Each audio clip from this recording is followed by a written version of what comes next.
Okay, welcome back. Today we're going to be concluding chapter 4.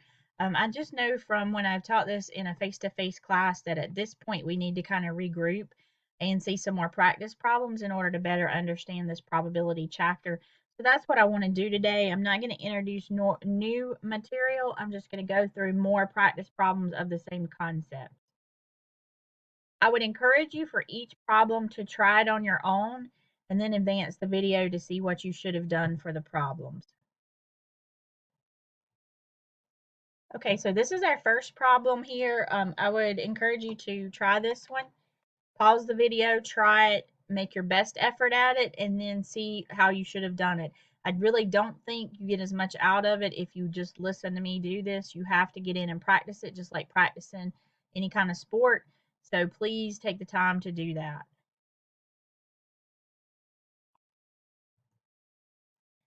Okay, hopefully you did complete this on your own. So with this problem here, we've got, we're told that 17.3% of burglaries are cleared with arrest. So the probability that they're cleared would be 0.173, and the probability that they're not cleared would be the complement to that, which is 0.827. So we want the probability that at least one, so there's their keyword, at least one, is cleared with an arrest. So the probability of at least one is always 1 minus the probability that none were cleared, which is the same thing as saying that all 4 were not cleared. So when we turn this around, this probability is going to need to be the probability that they're not cleared, and that's why we found that probability over here. Okay, what's the probability that the detectives clear all 4 burglaries with arrest? So we're going to clear all 4 burglaries. We're going to assume they're independent, that it's not some kind of burglary crime spree that's going on, and so that we're going to treat them as independent. So each one has a probability of 0.173. So we'll raise that to the 4th power to account for all 4 of them, and so we see that this would be our answer for the probability. Okay, here's the next one for you to try.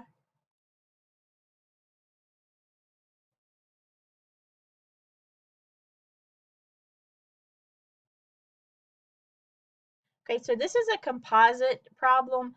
On this one, we're told that we have a probability of testing positive. That's 0.163. We're looking at 6 different samples that are combined together.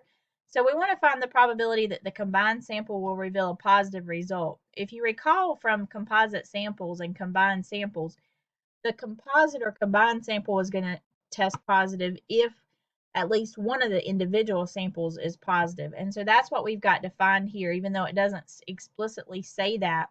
We've got to find the probability that there's at least one positive, and therefore the composite's going to test positive. So the probability of at least one positive is 1 minus the probability that none are positive, which is the same thing as saying that they're all negative. So this probability needs to be the probability of a negative. We were told the probability of a positive, so kind of off to the side here, we need to find the probability of a negative. We know that they're complements to each other, so that's where we get the 0.837, and then do your calculation. So is that probability low enough so that further testing of the individual samples is rarely necessary? This is actually indicating that about 65.6% of the time, it's going to require further testing. So for a situation that has this high of a positive, a chance for it to test positive, it's really not a good procedure to use this composite testing. You really need to have really small chances of positives for composite testing to be feasible. Because if you're having to retest about 66% of the time, then that's not really helping you to do this process. Okay, here is a redundancy problem for you to try.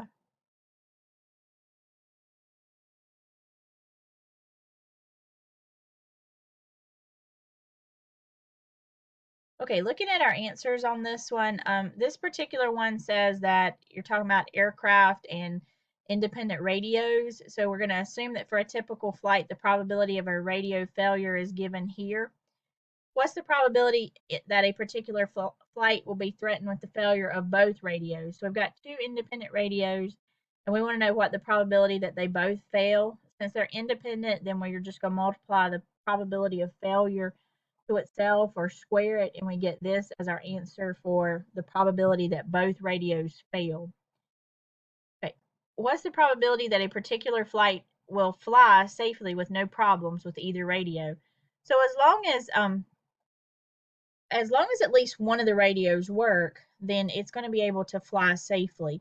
So basically, when they're saying the probability of flying safely, they're finding the probability that at least one radio works. And we can do this by doing 1 minus the probability that they both fail, and just set it up like that. But we can also do this as an at least one problem.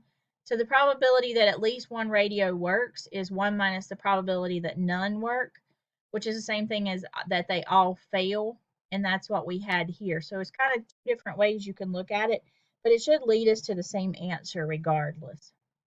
Why does the radio need to be independent? If the radios aren't independent, then that means they depend on each other.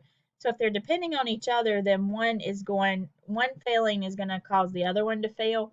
So they really need to be independent in order for it to be a backup system. Okay, here's our next problem for you to try.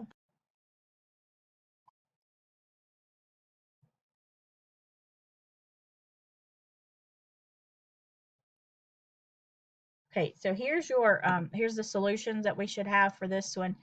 The first one, what's the probability of randomly selecting one of the surveyed people and getting one who did not choose the middle seat? So we look at what we've been given here. 390 chose the window seat, 10 chose the middle seat, and 106 chose the aisle seat. So that leaves us with, if we combine those that chose the window and the aisle, we get 496 that chose something besides the middle seat. So 0.98 would be the probability that that person did not choose the middle seat. In part B, if two of the surveyed people are randomly selected without replacement, what's the probability that neither of them chose the middle seat? The fact that we're selecting two people indicates that we're going to need to multiply our probabilities together. And also without replacement means it's a dependent situation. So if we're looking for the probability that neither chose the middle seat, then and it's dependent, then we're going to have the probability that the first one didn't choose the middle seat, and then the probability that the second one didn't choose the middle seat, given that the first one didn't either. Okay, so that's kind of what we're looking at here. So the probability that the first one didn't choose the middle seat is this same probability from part A.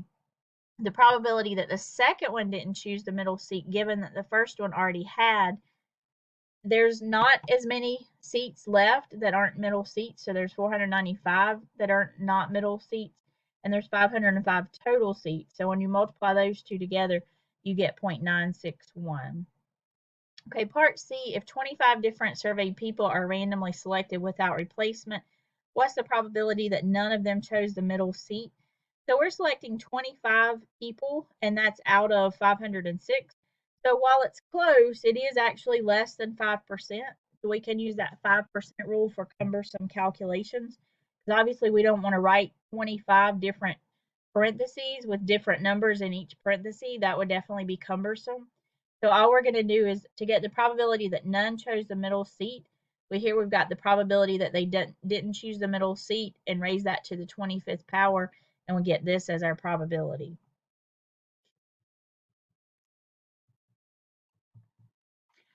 Okay, here's one that they describe for you how to set up your table, and then you're expected to set the table up yourself. So I want to go through one like this with you. So here you're told that you have 175 subjects with positive test results, and you're talking about those that use and don't use drugs. So what I've done is I've kind of drawn out my rectangle, and I've got the positive test results, the negative test results, those that use drugs, and those that didn't use drugs. So if I make this into a table, then I've got to put in the numbers where I can see that they belong. So first of all, we've got among 175 subjects with positive test results. So there's 175 subjects that have positive test results. So what it's given me is it's given me the total of all the positive test results. Whether they used or they didn't use, the total is 175. So among those, there are 38 false positives. So we need to figure out where our false positive quadrant's going to be. Here they used drugs and they tested positive, so this is going to be a true positive. Here they didn't use drugs, but they tested positive, so this is going to be a false positive. So we had 38 false positives, so 38 is going to go here. And then I'll do 175 minus 38, and that's going to give me 137. Okay, I'm going to do the same thing for the negative results. So among 182 negative results, there are 5 that are false negatives. So here I have, they tested negative, but they actually used. So this would be a false negative.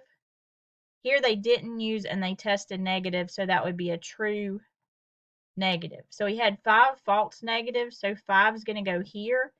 And that, if I subtract 5 from 182, I'm going to get 177. So that completes our table there. I'm going to go ahead and just total these this way so I can answer the questions that we need to from that. So keep this table in front of you as you answer the following questions. Okay, on the first one, what's the probability that a randomly selected subject did not use marijuana? If we look back at our table, those that didn't use marijuana, we had 215, and I didn't total it, but our total here is 357. So I'm going to have, for those that didn't use marijuana, I'm going to have 215 over 357. And that's going to give me 0.602. Okay, if one of the test subjects is randomly selected, find the probability that the subject tested negative or did not use marijuana. So the probability that they tested negative or didn't use. So hopefully you have your chart in front of you. If you look at that, the probability that they tested negative is going to be, there's 182 of those. And then the probability that they didn't use, there's 215. And we're going to subtract from that the overlap. So here we're looking at those that were negative and those that didn't use. So 177 is going to be my overlap. And all that's going to be over 357. And you could break this up into individual fractions as well. So that's going to give me 220 over 357, so 0.616. Okay, and then looking at the last one here, this is another one with the or, so we want the probability of a positive or didn't use. Okay, so the probability of a positive, we've got 175 positive. The didn't use, we've got 215. And then we need to subtract the overlap of the positive and didn't use, so that's going to be 38 divided by the 357. And so that gives me 352 over 357. So I have 0.986.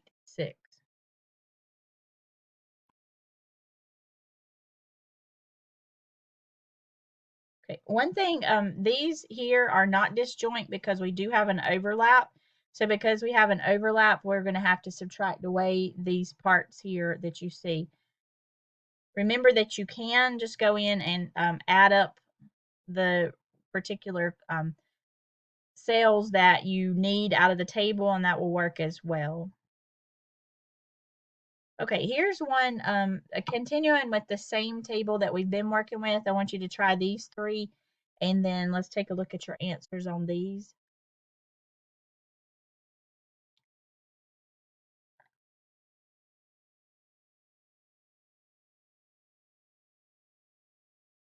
Okay, so the first one, the probability that the subject actually used marijuana, there's 142 that use marijuana, so 142 out of 357 gives us this for the probability. The next one, we want false positives or false negatives, so this tells me that we're going to need to use the addition rule. Okay, so I'm going to add the probability of a false positive and the probability of a false negative. So there were 38 false positives and 5 false negatives. So if I combine those together, I get 43 out of 357 so 0.120 for the probability there. So what that's telling me is that this particular test is going to give me a false reading of some kind about 12% of the time. So it's not really very accurate. If my freedom depended on that particular test testing correctly, I would not be happy with 12% error there. Looking here at the last one, we've got the OR. So this one is another addition rule, and we're looking for the true ones. So our true positive was 137, the true negative was 177. Combine those together, and you get this for the probability. So that tells me that it's actually accurate about 88% of the time. Okay, these are disjoint because we have no overlaps with them. Both of these are disjoint, so you don't have to actually subtract anything away when you're doing the addition rule. Okay, here's one about eye color. So take a couple minutes to work on this one.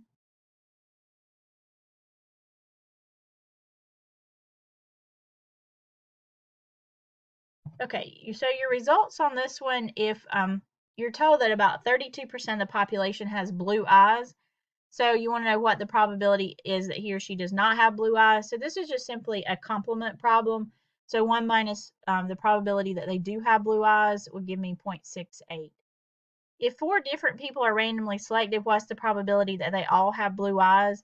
So since I'm selecting 4 people, that tells me it's the multiplication rule.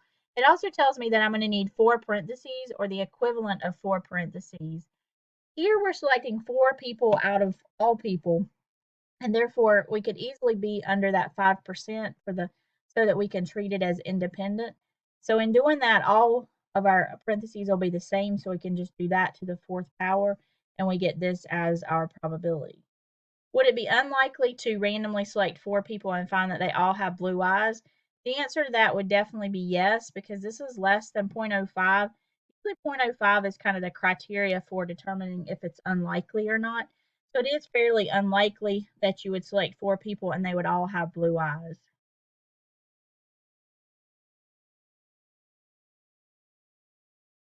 Okay, here is a situation. The table is completed for you.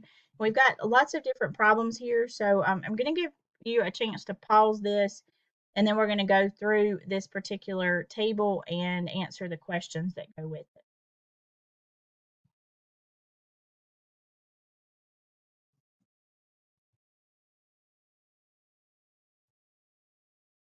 Okay, first thing is to complete your table up here, total it out in each direction. So we want to find the probability of selecting someone sentenced to prison. So we have 494 out of 1146 for that particular probability. The next one, we want to find the probability of selecting someone who was sentenced to prison or entered a plea of guilty. So we need those that were sentenced to prison, which was the 494, plus those that pled guilty, which was the 1055, and then we need to subtract the overlap of the sentence to prison and the guilty, which is going to be this 425 here. So we end up with this probability. The last one here, find the probability of selecting someone who entered a plea of not guilty or was not sentenced to prison. So not guilty, there's 91 that pled not guilty.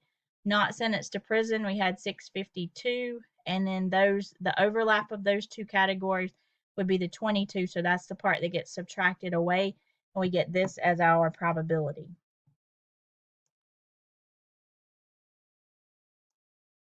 Okay, the next one here, we want to find the probability of selecting someone who was sentenced to prison and entered a plea of guilty. So this is just actually reading from the table. There were 425 that were sentenced to prison and pled guilty. So 425 out of the total gives us this. Here we're selecting 2 different subjects, so that indicates the multiplication rule. We want to find the probability that they were both sentenced to prison. So this one also says different. Different implies dependent.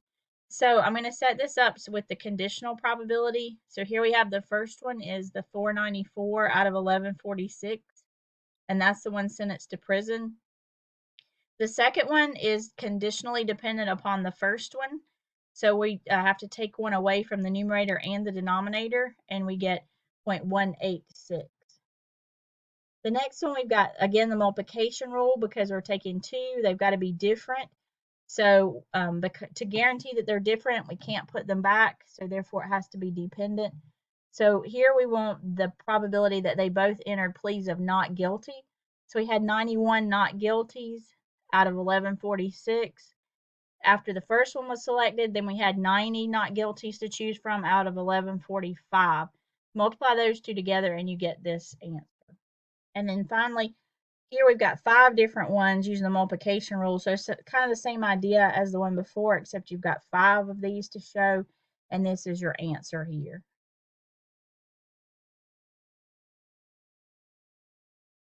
Okay, on this one, you're going to do this same thing, 5 subjects, but these are with replacement.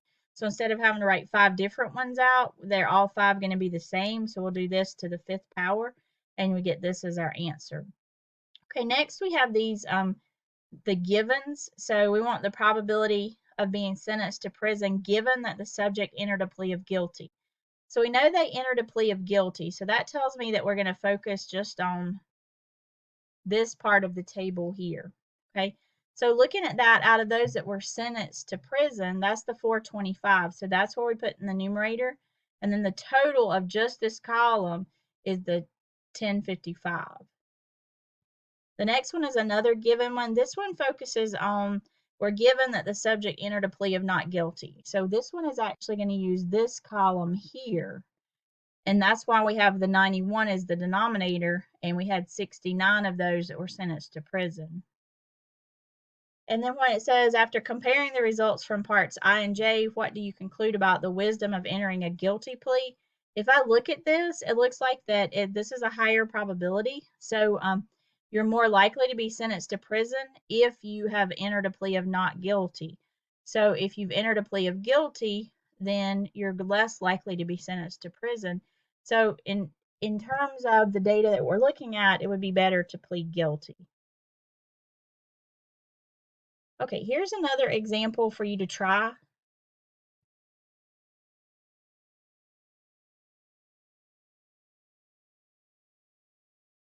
Okay, on this one, after having a sonogram, a pregnant woman learns that she will have twins. What's the probability that she'll have identical twins? So looking at this information here, we have a total of 30, and 10 of those are identical. So 10 out of 30 would give us 0.333. The second one, after studying the sonogram more closely, the physician tells the pregnant woman that she'll give birth to twin boys. What's the probability that she will have identical twin boys? That is, find the probability of identical twins given that the twins consist of 2 boys. So we know that it's 2 boys. So we're going to look at this table, this part of the table here. And that's why we have the 10 in the denominator. So out of the column for 2 boys, there are 5 that would be identical twins and 5 fraternal. So the 5 identical is going to correspond with the identical that we're looking for. So 5 out of 10 would be 0.5. Okay, after having a sonogram, a pregnant woman learns that she will have twins. What's the probability that she will have fraternal twins? So again, going back to looking up here, 20 out of 30 is going to be the probability of fraternal twins. Okay. Here, after studying the sonogram more closely, the physician tells the pregnant woman that she'll give birth to twins consisting of 1 boy and 1 girl. What's the probability that she will have fraternal twins?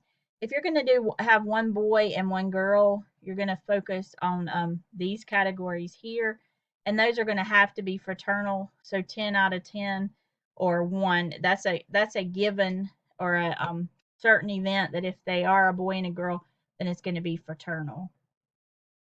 Okay, if a pregnant woman is told that she'll give birth to fraternal twins, what's the probability that she'll have 1 child of each sex? So here we're focused on, we're given that it's fraternal twins. Okay, so we're going to look at this part here. Okay, so that's a total of 20. Out of that, we've got this one and this one that are going to be of one of each sex. So 10 out of 20 or 0.5. If a pregnant woman is told that she'll give birth to fraternal twins, what's the probability that she'll give birth to 2 girls? So focused on that same row, the probability, or the 2 girls, there's 5 out of 20 for that, so 0.25. Okay, here's another one for us to look at.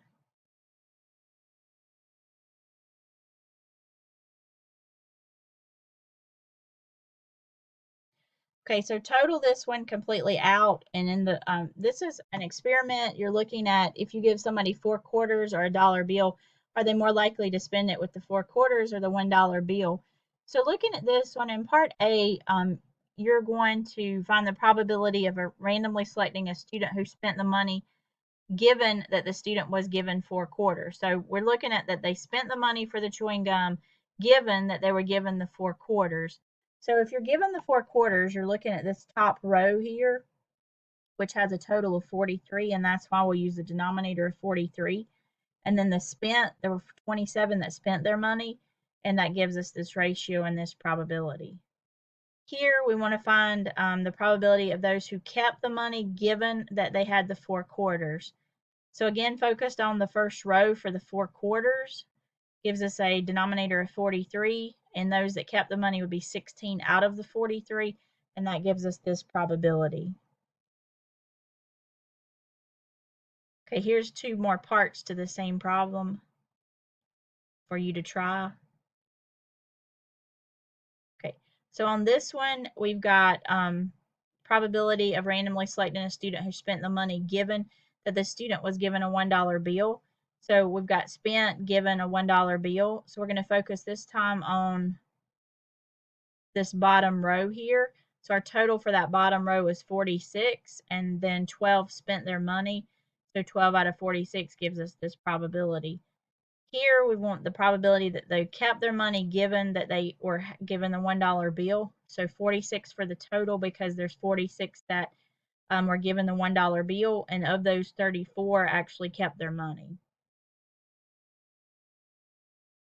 Okay, last problem for us today. This one is a hepatitis C problem. So try this one and then we'll see what your answers should be.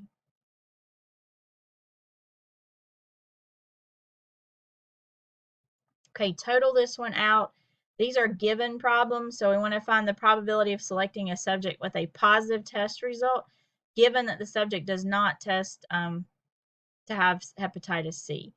So if they test positive but they don't have hepatitis C, the test the ones that don't have hepatitis C is 1155, and of those 2 were positive, so this should be the probability that we get. The next one are those with a negative test result given that the subject does have hepatitis C. So when we look at this, there's 345 that do have hepatitis C. Out of that group, 10 had negative test results. So that gives us this ratio and this probability here. And that takes us to the end of these practice problems. I hope today's video has helped to clarify some of the questions you might have had on some of the practice problems. If you have lingering questions, definitely visit me during office hours or go to SI sessions or sign up for a tutor. Let me know if I can help, and have a good day.